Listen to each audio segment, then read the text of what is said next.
네, 데살로니가전서 1장에서부터 3장까지 이 바울은 데살로니가 교회에 대한 감사와 또 그들을 향한 칭찬을 전하며 그들을 향한 이 한결같은 애정을 드러냈습니다. 이어지는 이 4장은 데살로니가 교인들을 향한 권면과 이 가르침이 기록되어 있습니다. 이마저도 이 데살로니가 교인들을 향한 이 바울의 애정이 가득 담겨 있는 것을 느낄 수 있습니다. 4장은 내용에 따라 크게 두 단락으로 나눌 수 있습니다. 이 전반부인 1절부터 이 12절까지는 그리스도인답게 사는 삶에 대한 권면이고, 또 이어지는 13절부터 쭉 이어지는 이 5장 넘어까지 이어지는 이야기는 이 주님의 재림과 죽은 사람들의 부활에 관한 또 가르침이기도 합니다. 먼저 이 전반부의 권면을 좀 살펴보도록 하겠습니다. 1절과 2절에 나타나듯이 바울은 오늘 이 데살로니가전서 말씀을 통해서 처음 가르치는 것이 아니고 이미 데살로니가 교인들에게 이 그리스도인답게 사는 법에 대해서 가르쳤습니다. 그리고 바울은 디모데를 통하여서 데살로니가 교인들이 바울의 가르침을 따라 잘 살고 있구나라는 이야기도 전해 들었습니다. 그럼에도 바울은 다시 한번 이 편지를 통해서 자신의 가르침을 기억하고 계속해서 그렇게 살라라고 당부하고 있습니다. 왜 이렇게 반복해서 당부를 하고 있을까요? 그것은 사탄의 유혹, 사탄의 공격이 끊이지 않기 때문입니다.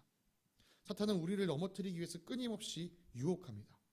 따라서 우리도 반복해서 그리스도인다운 삶이 무엇인지에 대해서 들어야 하고 또 배워야 하고 스스로를 점검해야 합니다.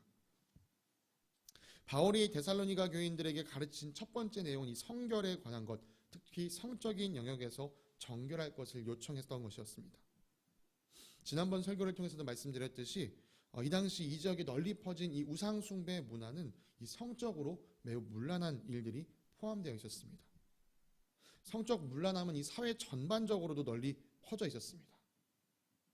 당시에는 오늘날에 비해 또 이 여성의 인권이 존중받지 못했고, 또 그런 모습이 이 결혼한 부부 사이에서도 흔하게 나타났습니다.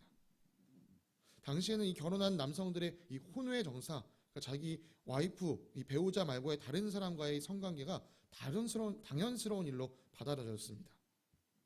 이 기원전 1세기의 이 스토아 철학자이자 이 도덕주의자라고 알려진 카토라는 사람은요, 한 남자가 이 다른 남자의 아내가 아닌 이 매춘부를 통해서 성욕을 충족하는 것은 오히려 칭찬받을 만한 일이다라고 이야기를 했고요.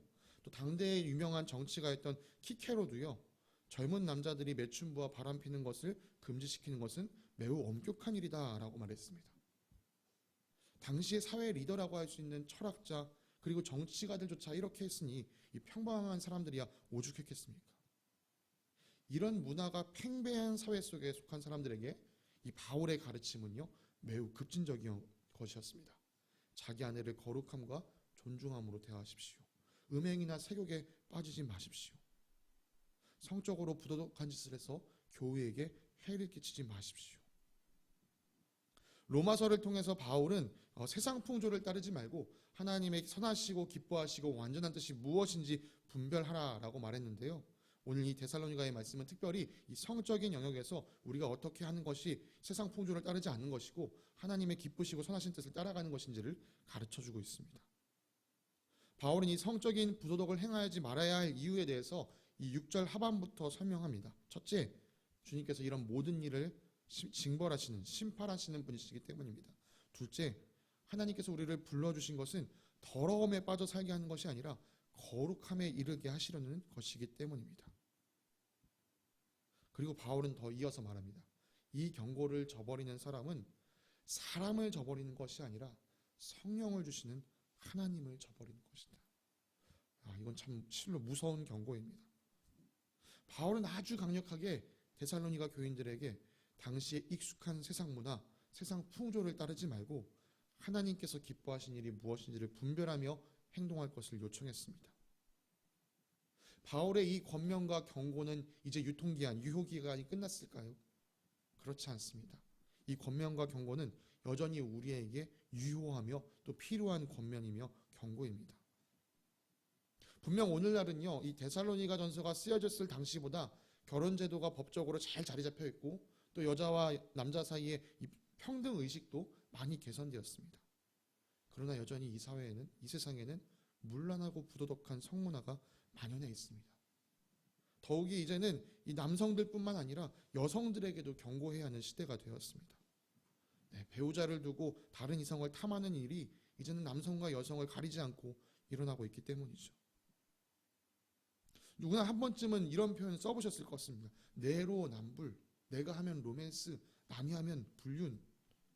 이런 표현이 자연스러운 것만 보더라도요, 이 사회가 얼마나 이 문란한 세상인가, 이전과 다를 바 없이 똑같은 죄악에 빠져있는 상태라는 것을 우리가 알 수 있습니다. 여러분이 속한 일터나 혹은 여러분들의 친구들 사이에서는 그런 일이 없기를 바랍니다만, 어떤 사람들 사이에서는 배우자 말고 애인을 따로 두는 것이 자연스러운 문화고요, 오히려 또 그것을 자랑스럽게 여기기도 하는 이야기를 듣습니다. 그러나 주님의 부르심을 받은 우리는 그럴 수 없습니다. 바울이 말한 것처럼요, 이 모든 일에 대해서 주님께서 심판하실 것입니다. 세상이 괜찮다고 말해도 주님이 기뻐하시지 않는 일이라면 우리에겐 조금도 괜찮지 않다라는 것을 기억하셔야 합니다. 9절과 10절에서 바울은 이미 데살로니가 교인들이 이 사랑의 섬김을 잘하고 있다라고 말합니다. 그들이 어느 정도로 잘했냐? 9절에서 보니까요, 바울은 사랑에 관해서는 내가 더 이상 말할 게 없다. 당신들이 이미 그걸 완전히 너무 잘하고 있다라고 이야기합니다. 당신들이 하고 있는 그 모습을 잘 유지해줘라. 10절에 따르면 이 데살로니가 교인들의 사랑은 이 데살로니가 교회에만 머문 것이 아니고요, 데살로니가가 속해 있는 그 지역, 이 마케도니아에 있는 성도들에게까지 이르렀습니다. 쉽게 말하면 우리 교회 성도들끼리만 서로 사랑하는 것이 아니라 주변에 있는 모든 교회의 성도들을 함께 보살피고 있는 것이죠. 참 멋있고 참 부러운 모습입니다. 바라고 소망하기는 우리 겨자씨 교회가 참 이런 데살로니가 교회처럼 사랑이 넘치는 교회가 되길 원합니다. 사랑에 대해서는 더 가르칠 것이 없다라고 말한 이 바울이 이어서 11절부터 몇 가지의 권면을 더합니다. 조용하게 살아라, 자기 일에 전념해라, 자기 손으로 일을 하라는 것입니다. 이 별다른 부연 설명 없이 서로 연관성이 없어 보이는 짧은 명령들이 한꺼번에 주어졌기 때문에 바울이 갑자기 왜 이런 이야기를 하지? 우리에게는 좀 의아할 수 있습니다. 그러나 11절에 기록된 것처럼요, 이런 명령들은 이 데살로니가 교인들에게는 갑작스러운 것이 아니었습니다. 이미 바울이 데살로니가 교회에 있을 때 했던 이야기였기 때문이죠. 그럼 이런 권면들은 어떤 뜻으로 주어졌을까요? 이 내용을 이해하기 위해서는 우리가 이 데살로니가 후서의 내용도 함께 살펴보는 것이 필요합니다.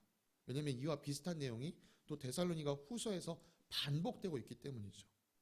그래서 우리가 생각해 볼 수 있는 것은 바울이 데살로니가 지역에 머물고 있을 때도 어떤 비슷한 문제들이 있었고, 또 바울이 떠나서 첫 번째 편지를 쓸 때 디모데에게 소식을 들었을 때도 여전히 여기에 내가 권면할 필요가 있구나 라고 생각하고 이 내용을 넣었으며, 마지막 두 번째 편지를 쓸 때도 여전히 그것이 문제가 되었기 때문에 다시 한번 이야기를 했다라고 볼 수 있습니다. 그래서 어쩌면 이 부분은 이 데살로니가 교회에서 계속해서 반복돼서 나타났던 문제, 끊이지 않았던 약점이었던 것 같습니다. 구체적인 내용은 우리가 데살로니가 후서에 기록되어 있기 때문에 이 데살로니가 전서가 끝나고 후서를 살필 때 살펴보겠지만, 오늘 말씀을 이해하기 위해서 우리가 데살로니가 후서 3장 11절과 12절 이 두 구절만 좀 살펴보겠습니다. 데살로니가 후서 3장 11절과 12절을 제가 읽어드리겠습니다. 그런데 우리가 들으니 여러분 가운데는 무절제하게 살면서 일은 하지 않고 일을 만들기만 하는 사람들이 더러 있다고 합니다. 이런 사람들에게 우리는 주 예수 그리스도 안에서 명하며 또 권면합니다. 조용히 일해서 자기가 먹을 것을 자기가 벌어서 먹으십시오. 이 당시의 데살로니가 교회는요, 주님께서 금방 다시 오실 것이다 라고 생각하면서 이 생업을 게을리했던 사람들이 있었습니다. 어차피 곧 주님 오실 텐데 내가 일해서 뭐해? 그냥 주님 오시기를 기다리면 되지. 이런 태도를 가졌던 사람, 마치 20세기 말에 이 사이비 집단에서 종말을 기다리면서 모든 것을 포기하고 살았던 모습과 비슷한 모습입니다. 다행이라고 해야 될지 모르겠지만 우리가 앞서 살펴봤던 것처럼 이 데살로니가 교회는 사랑이 넘쳤기 때문에 이렇게 생업을 포기하고 살아가는 주변에 있는 지체들도요, 그 교회 안에서 품어주고 그들의 생계를 근근히 이어갈 수 있게 해줬습니다. 그런데 이렇게 도움을 받고 사는 사람들이요, 염치라도 있어야 되는데 방금 읽었던 이 데살로니가 후서 말씀처럼요, 일은 하지 않고 도리어 그 공동체 안에 일을 만들어내기만 했습니다. 이 일을 만든다라고 번역된 단어의 헬라의 원어를 살펴보면요, 야단법석을 떨다, 뭐 참견하다 이런 뜻을 가진 단어라고 합니다. 네, 이렇게 주님 오시기를만 기다리면 되지 뭐하러 일을 해? 라고 손을 놓고 있던 사람들은요, 이 공동체를 시끄럽게 만드는 사람들이었습니다. 이들의 이런 무절제한 행동은 사랑을 실천하고자 하는 다른 공동체원들에게는 짐이 되어버렸습니다. 그래서 바울은 권면합니다. 주님 곧 다시 오시니까 내가 이래서 뭐해? 이런 삶의 태도를 가지지 마라. 주님 오시기 전까지 공동체에 패끼치지 말고 각자에게 주어진 일을 최선을 다해 해라. 공동체에 시끄럽게 일을 만들지 마라. 네, 이렇게 이해하고 오늘 본문인 이 데살로니가전서 4장 11절과 12절을 보시면 이제 그 말씀들의 연결성이 더 보이실 겁니다. 여러분 한번 생각해 보십시오. 예수님의 재림을 기다린다고 해서 이 사지 멀쩡한 사람들이 두 손 놓고 그냥 멍하니 백수처럼 지내고 있는 모습을 공동체 밖의 사람들이 지켜본다면 무엇이라고 생각하겠습니까? 참 형편없는 사람들이다 라고 이야기할 것입니다. 또 그 공동체 안에서 빈둥빈둥 거리고 있으면서 아무것도 하지 않으면서 다른 사람들에게 신세만 지는 것, 이것도 이 공동체 안에서 결코 아름다운 모습이 아닐 것입니다. 그래서 12절 같이 얘기합니다. 11절 12절 같이 이렇게 얘기합니다. 당신들 조용하게 살기 힘쓰고 자기 일에 전념하고 자기 손으로 일을 하십시오. 그렇게 해서 바깥 사람들에 대해서 품위를 지키고 또 아무에게도 신세를 지지 말아야 합니다. 이어지는 13절부터의 말씀은 이 말씀을 통해서 바울은 이 예수님의 재림에 대한 바른 지식을 가르쳐주고 있습니다. 3장 우리가 앞에서 살폈던 3장 10절에서 바울이 말했던 것처럼 참 이 데살로니가 교인들의 믿음에 부족한 것을 편지를 통해서 보충해주고 있는 것이죠. 앞서 살핀 것처럼 어떤 사람들은 예수님의 재림이 곧 올 것이다 라고 생각하면서 자기 해야 할 일을 내팽개치고 그냥 예수님만을 기다리고 있었습니다. 그리고 어떤 사람들은요, 예수님이 곧 다시 오실 것이라는 그 생각 아래서 예수님이 곧 다시 오실 것인데 지금 예수님이 오시기 전에 죽은 사람들은 어떻게 하지? 예수님이 오기 전에 잠든 사람들, 육체적으로 죽은 우리 성도들은 어떻게 하지? 이렇게 걱정하는 사람들이 있었습니다. 13절에 그런 사람들의 모습이 드러납니다. 형제자매 여러분, 우리는 여러분이 잠든 사람의 문제를 모르고 지내는 것을 원하지 않습니다. 여러분은 소망을 가지지 못한 다른 사람들과 같이 슬퍼하지 않아야 할 것입니다. 네, 지금 이 데살로니가 교인들 중에는 먼저 잠든 성도들을 생각하며 슬퍼하는 사람들이 있었습니다. 혹여나 이들이 예수님의 재림이 있기 전에 잠든 성도들이 혹여나 예수님의 재림 때 어떤 불이익을 당하는 건 아닐까? 이러는 생각하면서 슬퍼했습니다. 그래서 바울이 가르쳐 줍니다. 14절의 말씀입니다. 우리는 예수님께서 죽으셨다 살아나신 것을 믿습니다. 이와 같이 하나님께서 예수 안에서 잠든 사람들도 예수와 함께 데리고 오실 것입니다. 예수님께서 죽음에서 부활하신 것 같이 잠들어 있는 자들, 이 육체적으로 죽은 자들도 부활할 것이다 라는 것을 가르쳐주면서 15절에 계속해서 이어서 이야기합니다. 바울은 예수님의 재림과 먼저 잠든 자들의 부활에 관해서 자세히 설명해주고 있죠. 이 15절부터 17절까지에 이르는 말씀의 강조점을 잘 살펴야 합니다. 일단 데살로니가 교인들은요, 스스로가 두 집단으로 나눠서 생각하고 있었습니다. 예수님을 믿었지만 이미 잠든 사람들, 예수님을 믿고 여전히 깨어있는 자신들. 바울도 이 두 집단을 두고 이야기를 해주고 있습니다. 15절에서 바울은 말했습니다. 주님께서 오실 때까지 살아남아 있는 우리가 이미 잠든 사람들보다 결코 앞서지 못할 것이다. 그리고 이어지는 16절과 17절에서 더 명확한 비교를 이야기하는데요. 주님께서 재림하실 때에 그리스도 안에서 죽은 사람들이 먼저 일어나고 그 다음에 그때 살아남아 있는 우리가 그들과 함께 잠들었다가 먼저 일어난 자들과 함께 구름 속으로 이끌려 올라갈 것이다 라고 이야기합니다.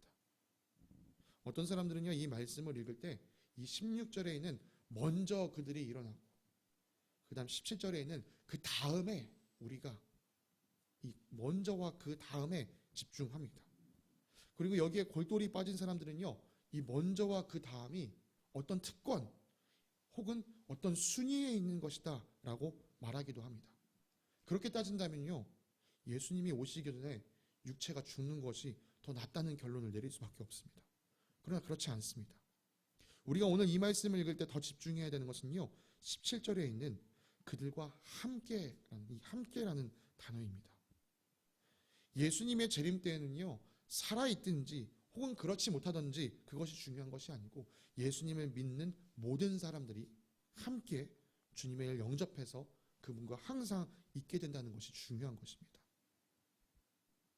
근데 우리에게는 이 희망이, 소망이 있어야 합니다. 나는 주님과 앞으로 항상 함께하게 될 것이다. 그런데 데살로니가 교인들은 이 예수님의 재림이 자신의 시대에 곧 임박했다라고 생각하면서 이 잘못된 기대를 가지고 살아가고 있었습니다. 아, 예수님 곧 오실 거니까 난 일하지 않아도 돼. 아, 예수님 곧 다시 오실 것인데 지금 벌써 죽어버리면 어떡하지? 이 잘못된 이 임박한 종말을, 임박한 재림을 생각하면서 잘못된 기대를 가지고 있었다면 오늘날 우리는 어떻습니까? 오늘날 교회 안에는요, 많은 사람들이 예수님의 재림에 대한 기대를 하지 않고 살아가고 있습니다. 뭐 예수님 언젠가 다시 오시긴 하겠지. 근데 뭐 그게 내가 살아생전에 그런 일이 일어나겠어. 이렇게 예수님에 대한 기대가 없으니 예수님과 영원히 함께 항상 할 하늘나라에 대한 소망도 옅어집니다. 이런 상태에 빠진 사람들은요, 자연스럽게 이 세상 사람들과 같이 세상의 것에 관심을 가지고 세상의 것에 마음을 뺏기고 살아갑니다. 사랑하는 성도님들, 우리 주님 반드시 다시 오십니다. 우리 이 믿음을 가지고 있어야 합니다. 예수님의 재림이 곧 임할 거니까 내가 아무것도 하지 않아도 돼 라고 말하는 데살로니가 교인들의 모습도 잘못됐지만, 예수님의 재림이 정말 내 때에 일어나겠어? 라고 안일한 태도를 가지면서 예수님에 대한 재림에 대한 하늘나라에 대한 소망을 옅게 품는 것 역시 우리가 조심해야 합니다. 다시 한번 말씀드리지만 우리 주님 반드시 다시 오십니다. 우리가 이 믿음을 가지고서 성도다운 성도, 거룩함을 추구하며 사랑하기를 힘쓰고 맡겨진 일에 최선을 다하는 아름다운 겨자씨교회 성도님들 되시기를 간절히 소망합니다. 오늘 말씀을 기억하시면서 함께 부르실 찬송은 찬송가 180장 하나님의 나팔소리 1절과 3절입니다. 찬송가 180장 하나님의 나팔소리 우리 1절과 3절을 함께 부르시겠습니다.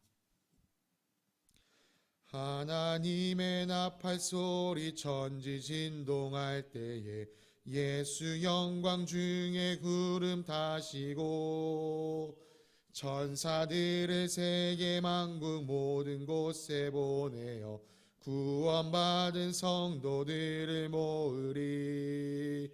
나팔 불 때 나의 이름, 나팔 불 때 나의 이름, 나팔 불 때 나의 이름, 부를 때에 잔치 참여하겠네.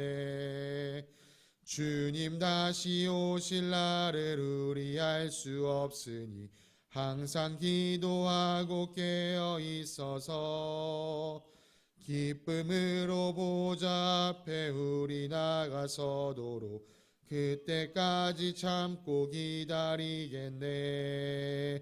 나팔 불 때 나의 이름, 나팔 불 때 나의 이름, 나팔 불 때 나의 이름, 부를 때에 잔치 참여하겠네.